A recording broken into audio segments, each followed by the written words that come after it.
Bonjour les amis, Marc Maillot encore avec vous pour la troisième dans une série de méditations sur les noces de Cana. Je vais relire dans l'Évangile Saint Jean chapitre 2 les quelques premiers versets de ce texte.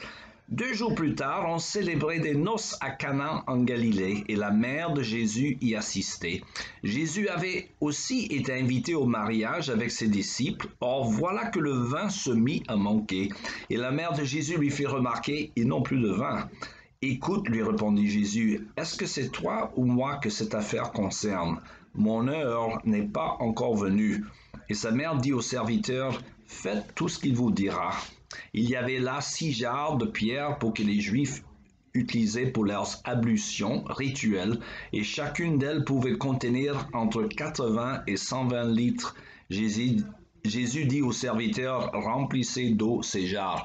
J'arrête la lecture là, vous connaissez la suite, bien sûr. Jésus transforme l'eau en vin. Et voilà la suite de notre histoire. Mais le verset 4, à mon sens, et je suis la logique du pasteur Keller, j'ai consulté d'autres commentateurs dessus, je pense que c'est lui qui a raison. C'est le verset 4 qui donne la clé de la compréhension de ce passage. Marie vient de voir Jésus et lui demande de faire quelque chose.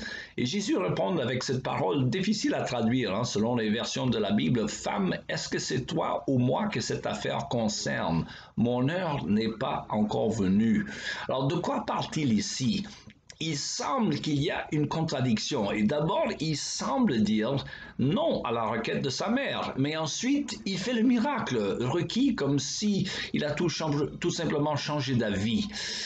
C'est ainsi que beaucoup de commentateurs le comprennent. D'aucuns soulignent le jeu de mots ou l'ambiguïté apparente dans la réponse de Jésus qui parle de son heure comme n'étant pas arrivée. Alors, qu'est-ce que c'est son heure? Alors, l'analyse de cette expression, il y a 8 emplois de cette expression dans l'Évangile Saint Jean, nous montre qu'il s'agit toujours de l'heure de sa mort. Jésus serait en train de penser à l'heure de sa mort lors d'une fête? Je le pense, Et d'ailleurs, je parie qu'il ne se passait pas de jour sans qu'il y pense, comme il pensait à ses propres noces d'ailleurs, comme tout célibataire qui pense à son mariage éventuellement chaque fois qu'il assiste à des noces, n'est-ce pas?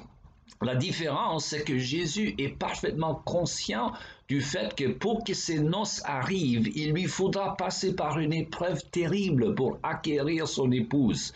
Il va falloir être torturé et crucifié. Alors, il le sait et cela pèse sur son âme agonisante.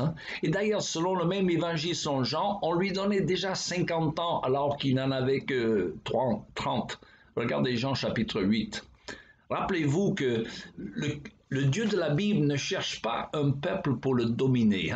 Par un surcroît d'amour, il nous a créés pour nous faire entrer dans ce que le pasteur Keller appelle la danse cosmique avec les 3 personnes de la Trinité.